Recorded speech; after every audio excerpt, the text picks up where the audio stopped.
Bilang pet owners, gusto natin na magkaroon ng maganda at masayang buhay ang ating mga alagang hayop.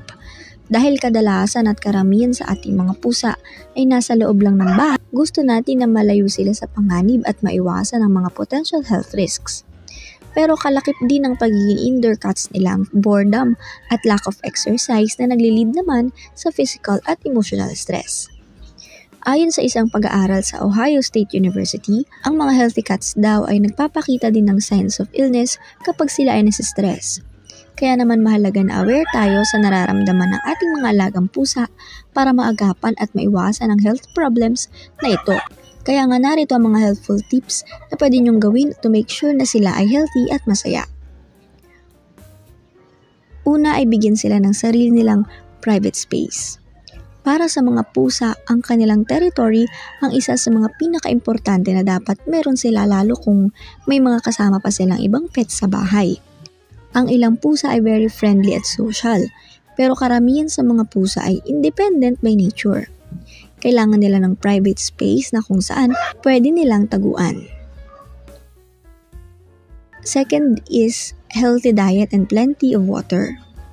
Ang mga pusa sa wild ay naghahunt ng kanilang pagkain at umaabot ng mahigit 20 meals ang kinukonsume nila sa isang araw. At syempre habang nag-hunt sila, na-exercise na din sila. Pero para sa mga indoor cats ngayon, hindi na nila kailangan pang mag-hunt ng kanilang pagkain.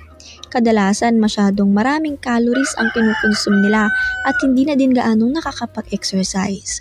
Dahil dito, nagiging sila ng weight at nagiging obese na siya namang naglalagay sa kanila sa risk ng pagkakaroon ng diabetes.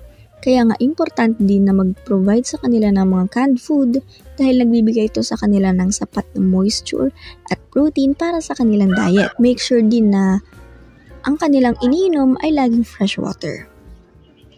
Ang pangatlo is to provide a quiet, cozy sleeping area. Isa pang gustong-gusto at kailangan ng mga pusa ay isang tahimik at safe na area na kung saan pwede silang mag-relax at matulog. Na-enjoy nila ang pag-curl up sa isang blanket o sa isang cat bed o kaya naman minsan ay sa loob ng box o sa basket. Minsan din ay gusto nila ang matulog sa matataas na areas gaya ng ibabaw ng cabinet nyo para mas mabantayan nila ang paligid nila. Ang pang-apat is to give them a plenty of exercise. Mainam din na encourage ang alaga niyong pusa na mag-exercise sa pamamagitan ng pagpaprovide sa kanila ng mga scratching post sa inyong bahay. Sa pamamagitan kasi nito ay nasa-stretch nila ang kanilang mga muscles at nakakapag-mark din sila ng kanilang scent. Mainam na ilagay ang kanilang litter boxes sa tahimik, safe at convenient spots throughout your home para maiwasan ang mga behavioral issues gaya ng urine marking or defecating outside ng kanilang litter box.